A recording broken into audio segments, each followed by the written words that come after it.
One day you realize the pain didn't arrive to break your heart. It arrived to dismantle your identity. Everything you thought you needed, everything you thought you were, is suddenly no longer holding. And the silence that follows feels unbearable, because before the universe sends the right person, it removes everything that made you reach for the wrong ones. This is not punishment. This is preparation. And almost no one understands this while it's happening. You think you're losing love, but what you're actually losing is illusion. You think you're being abandoned, but what's really happening is that the soul is being stripped of dependency. Carl Jung believed that the psyche does not evolve gently. It evolves through rupture, through collapse, through confrontation, through the dismantling of false structures. And this is where your story truly begins. Not when you meet the right person, but when the universe breaks the version of you that could never sustain them. Most people believe love arrives when life is stable, when things finally make sense, when the chaos ends. Jung knew the opposite. He understood that the deepest unions are born only after psychological death, because the right person cannot meet a fragmented soul. They can only meet a whole one, and wholeness is forged only when what is false can no longer survive. The universe begins by taking away what you cling to, not randomly, not cruelly, but precisely. You lose someone, not because they were taken from you, but because they were keeping you asleep. You feel abandoned, not because you are unlovable, but because you were still outsourcing your sense of worth. You feel empty, because the inner noise that distracted you has finally gone silent. This is the first phase, the breaking, and it always feels like loss. You replay conversations. You analyze every word. You wonder what you did wrong. But Jung would say, your suffering is not about the other person. It is about the collapse of the persona.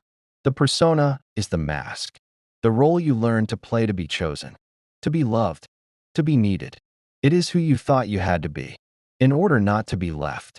And the universe cannot send the right person while you are still wearing a mask designed for survival. So the mask must crack. That's why the pain feels so personal, because it is not the loss of them. It is the loss of who you were pretending to be. You weren't just attached to a person. You were attached to the identity you lived through them. The helper, the fixer, the one who stays, the one who understands, the one who sacrifices. And when that role collapses, you feel disoriented. Who am I without this connection? Who am I if I'm not needed? Who am I if I'm alone?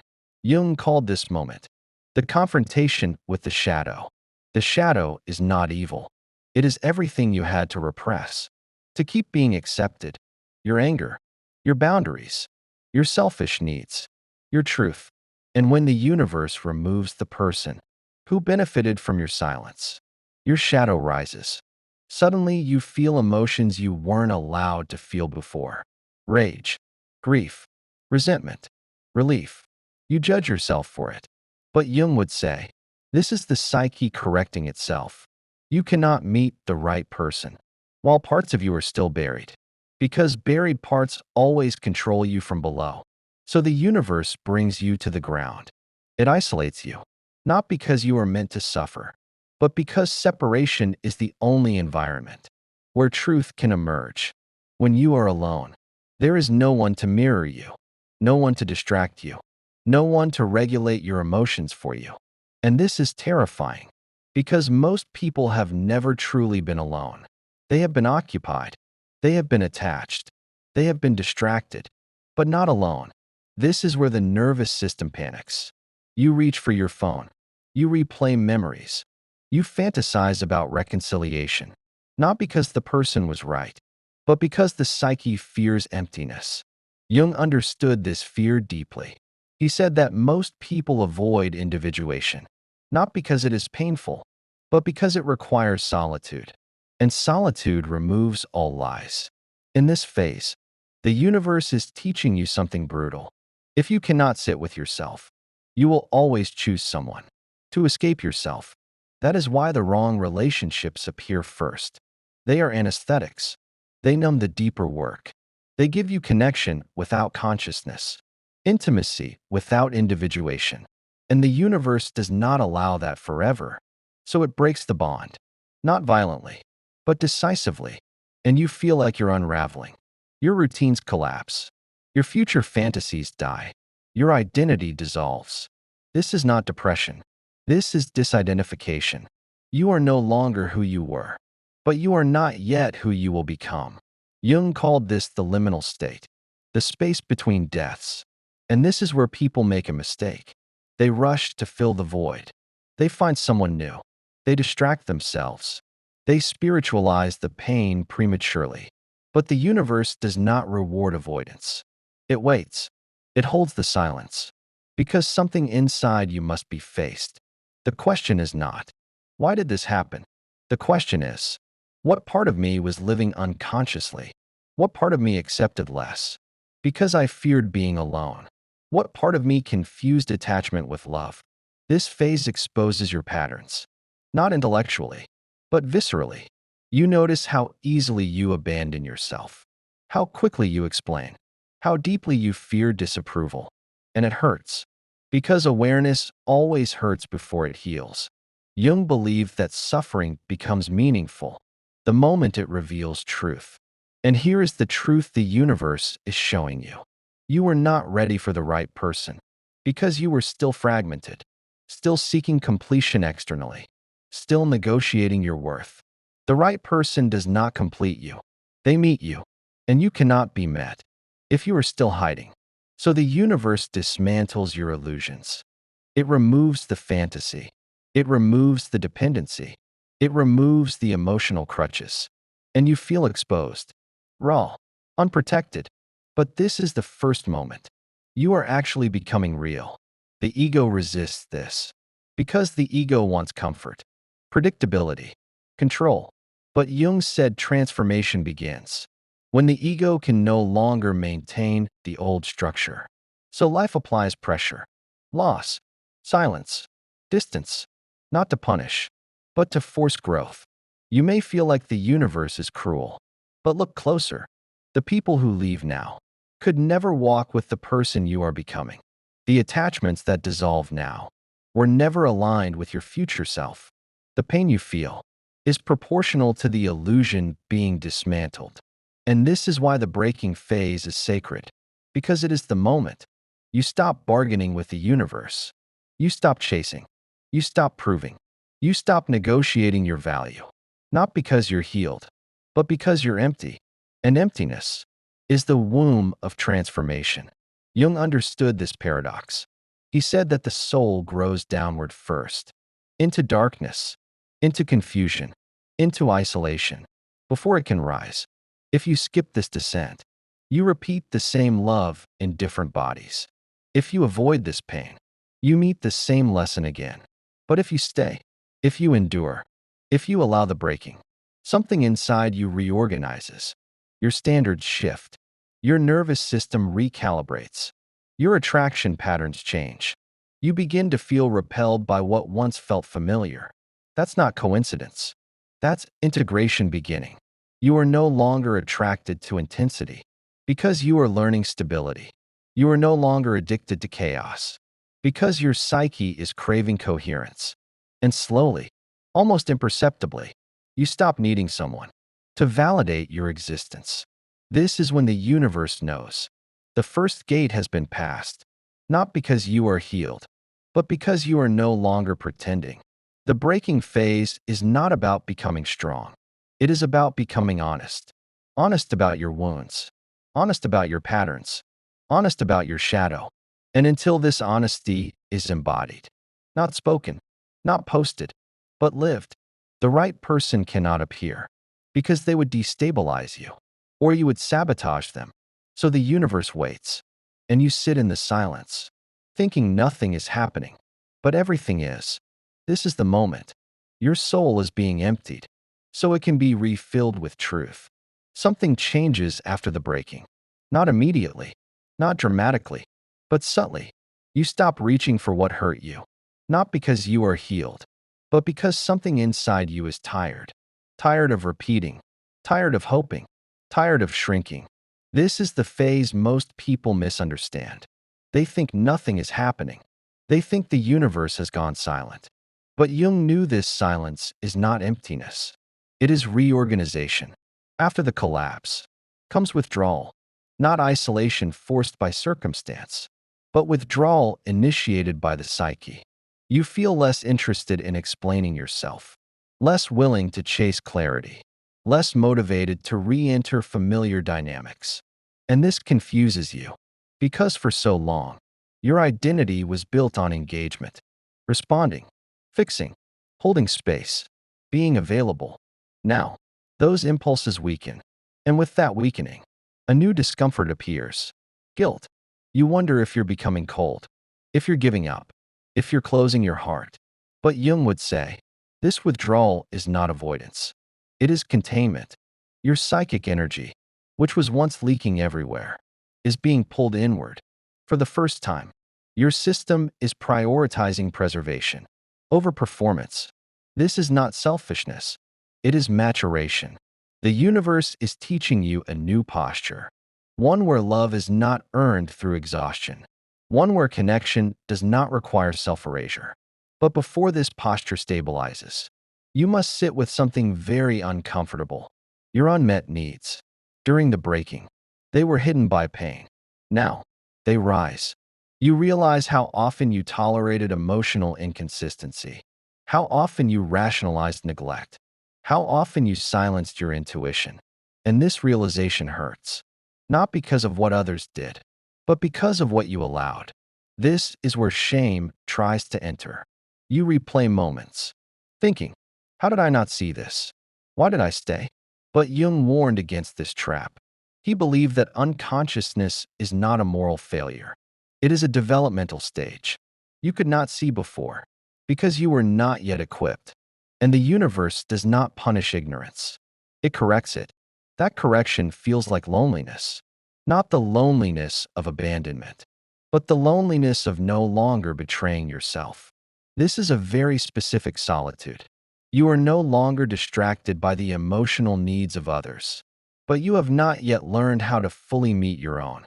So there is a gap, a quiet, unsettling gap. And this is where many people panic. They mistake the absence of emotional intensity for the absence of life. So they go back to the person, back to the pattern, back to the familiar chaos. Because chaos feels alive, and stillness feels like death. But Jung knew, stillness is not death. It is incubation. In this phase, your attraction system begins to change. What once felt magnetic now feels draining. What once felt exciting now feels invasive. And this scares you because you realize how much of your past desire was rooted in wound recognition. You weren't attracted to people. You were attracted to patterns, patterns that mirrored your unresolved pain. This is why the universe does not send the right person early, because the old version of you would not recognize them. You would mistake their steadiness for boredom, their presence for lack of intensity, their boundaries for distance. So the universe recalibrates your nervous system. It slows you down. It removes stimulation. It forces you to feel what you were avoiding. And what you were avoiding was yourself, not your thoughts, not your personality, but your unmet emotional reality.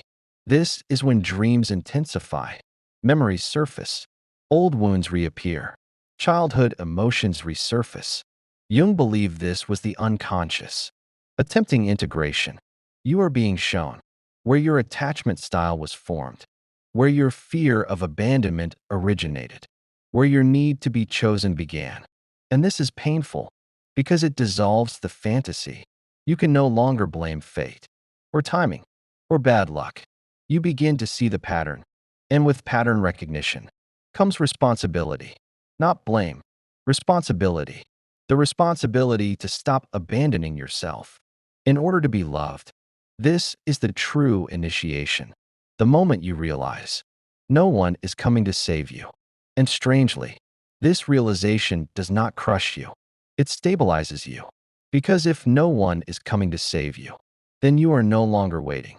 You begin to reclaim authority over your life. Not loudly, not performatively, but internally. You stop explaining your boundaries. You stop justifying your distance. You stop negotiating your needs. And this feels uncomfortable because it removes you from the familiar role. Some people notice. They say you've changed, that you're distant, that you're not the same. They're right, but not in the way they think. You are no longer regulating their emotions. You are regulating your own. This is where the universe watches, not judgmentally, but attentively, because this phase determines everything. If you return to old patterns, the cycle repeats. If you stay present, something fundamental shifts. Your self-respect begins to solidify, not as confidence, but as non-negotiability. You no longer need to prove your worth, because you are no longer questioning it. This does not mean you feel good all the time. You feel lonely. You feel misunderstood. You feel moments of grief. But underneath those emotions, there is a new baseline: stability. Your nervous system is learning that safety does not require attachment. That connection does not require sacrifice. That love does not require self-abandonment. And this learning is slow because your system was conditioned over years, sometimes decades. The universe does not rush this because rushing would recreate the wound. So it keeps you here in the quiet until your inner world reorganizes, until your standards are no longer intellectual, but embodied, until you no longer crave intensity because you have learned presence. This is the phase where you stop romanticizing pain. You see clearly now. You see how much you tolerated, how much you minimized, how much you excused, and you don't judge yourself for it. You understand. You were surviving. But survival is not love. And the universe will not send the right person to someone still living in survival mode. So it teaches you how to rest without abandoning yourself. This is not the end of the pain, but it is the end of self-betrayal. And once self-betrayal ends, a different kind of life becomes possible. Not immediately, not magically, but inevitably. Because when you stop reaching for what wounds you, your hands become free. And the universe only places the right person into hands that are no longer bleeding. Something deeper begins to rearrange now, not on the surface, not in your words, but in the way you perceive yourself. This is the phase where the psyche stops collapsing and starts reorganizing. Jung called this individuation, but not as a concept, as a lived internal event. You are no longer defined by reaction. You are no longer orienting your identity around another. The emotional noise that once dominated your inner world begins to quiet, and in that quiet, something unfamiliar emerges. Clarity, not certainty, not answers, but an internal alignment you've never felt before. You start noticing yourself observing. Instead of immediately responding, you pause, you reflect, you choose. And this alone changes everything. Because most suffering is not caused by events, but by unconscious repetition, patterns replayed without awareness, choices made from wounds instead of wholeness.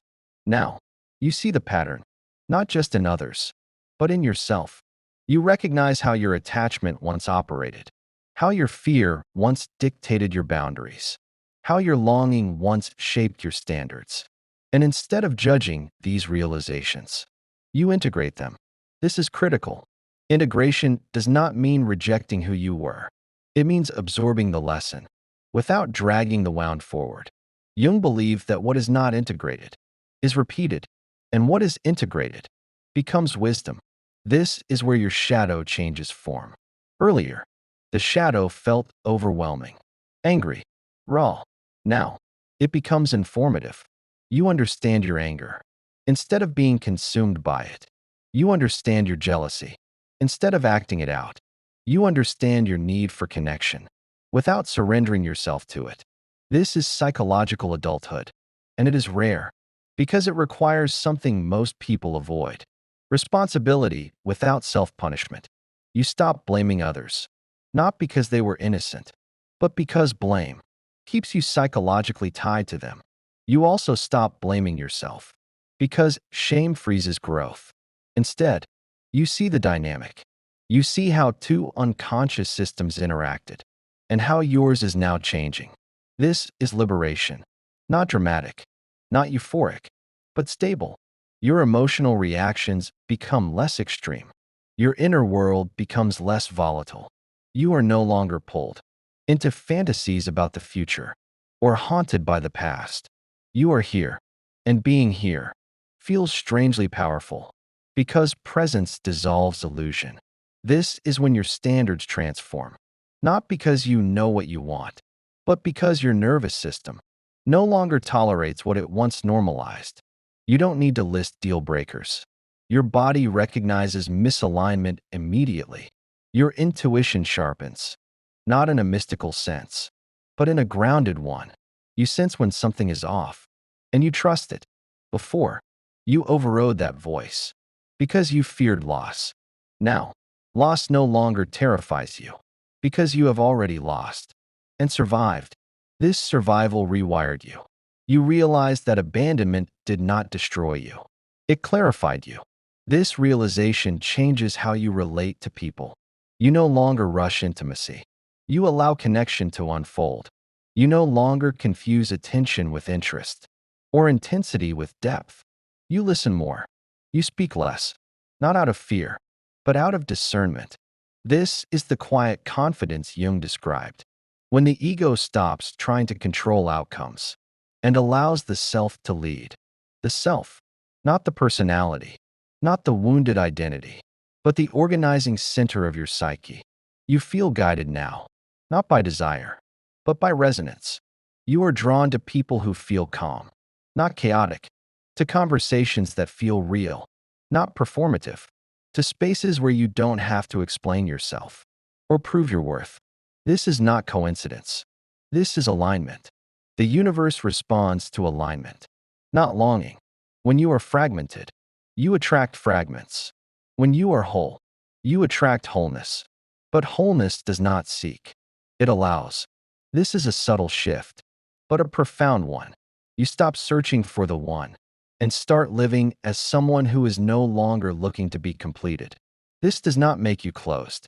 It makes you selective. And selection is not rejection. It is clarity. Some people fall away naturally now, not through conflict, but through incompatibility. You don't argue. You don't explain. You simply don't engage. And this neutrality is powerful because it signals internal sovereignty. Jung believed that individuation creates a kind of quiet gravity. You don't chase. You don't convince. You become, and others feel it, not consciously, but instinctively. This is where something important happens.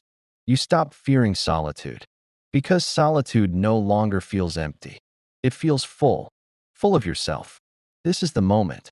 You are no longer afraid of meeting the right person, because you are no longer afraid of meeting yourself. And this is crucial, because fear distorts perception. If you fear abandonment, you will interpret neutrality as rejection. If you fear intimacy, you will sabotage closeness. But now, those fears no longer dominate. They exist, but they don't control. This is mastery, not perfection. You still feel, you still desire, you still care, but you are not ruled by those states. You are anchored, and from this anchoring, a new relational capacity emerges. You can meet another without merging. You can love without losing yourself. You can commit without abandoning your truth. This is what the universe was preparing, not a relationship, but a container capable of holding one. Most people want love without becoming someone who can sustain it. The universe does not make that mistake. It shapes you first, breaks you, empties you, rebuilds you, so that when the right person arrives, they are not your salvation. They are your companion. And companionship requires two whole beings, not two wounds trying to heal each other. You are almost there now, not at the destination, but at readiness. Your soul feels different, less hungry, less urgent, more grounded. This is the internal signal. The universe recognizes, and when it does, it begins to move. Not suddenly, not dramatically, but precisely, because what comes next does not need to be forced. It needs to be met. At this stage, nothing feels rushed anymore. There is no desperation in you, no urgency to fill the silence. You are no longer waiting, because waiting implies lack, and you no longer feel lacking. This is the final preparation, the moment the universe recognizes that you are no longer asking love to heal what you have already integrated. Jung believed that true union can only occur between two individuated beings, not two egos seeking validation, not two wounds negotiating safety, but two selves meeting without the need to merge. This is why the right person never arrives early. They would have met your need, not your truth. And need-based love always collapses. Now, your inner world is stable, not perfect, not always calm, but coherent. Your values are embodied, not spoken. Your boundaries are lived, not defended. Your standards are internal, not performative. You no longer explain why you need space. You take it. You no longer justify your pace. You honor it. You no longer chase clarity. You observe consistency. This is the posture of readiness. And readiness does not shout. It signals. The universe responds to signals, not intentions. And the signal you are now emitting is very different. You are no longer vibrating with longing. You are grounded in presence. You are no longer trying to be chosen. You are choosing alignment. This changes the entire relational dynamic. Because when the right person enters, they do not disturb your peace. They recognize it. There is no chaos, no confusion, no emotional roller coaster. There is recognition, not the dramatic recognition of fantasy, but the quiet recognition of resonance. You feel seen without being exposed. You feel close without being consumed. You feel connected without losing autonomy. This is not because they are perfect. It is because you are no longer fragmented. Jung said that when individuation is underway, life begins to cooperate, not magically, but meaningfully. Synchronicities appear, timing aligns, encounters feel precise. But none of this would matter if you were still unconsciously seeking rescue. The universe waited until you stopped needing someone to make life bearable. Only then could it offer companionship instead of distraction. And here is the most important truth. The right person is not the reward for your suffering. They are the reflection of your integration. They arrive not to save you, but to walk with you. And this is why, even if they are not here yet, you are not late. You are not being tested. You are not being denied. You are being refined.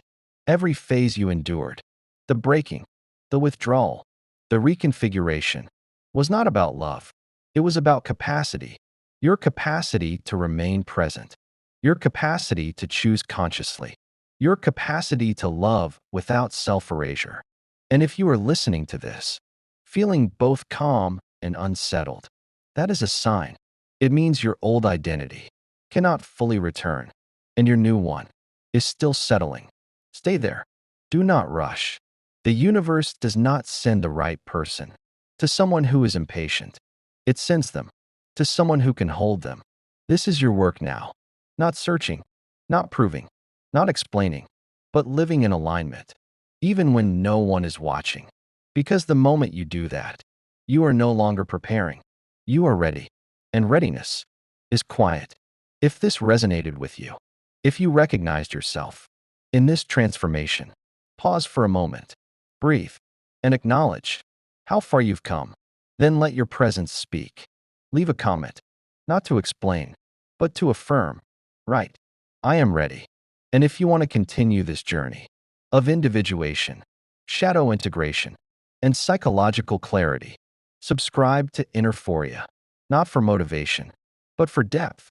Because the more you understand your psyche, the less you outsource your power.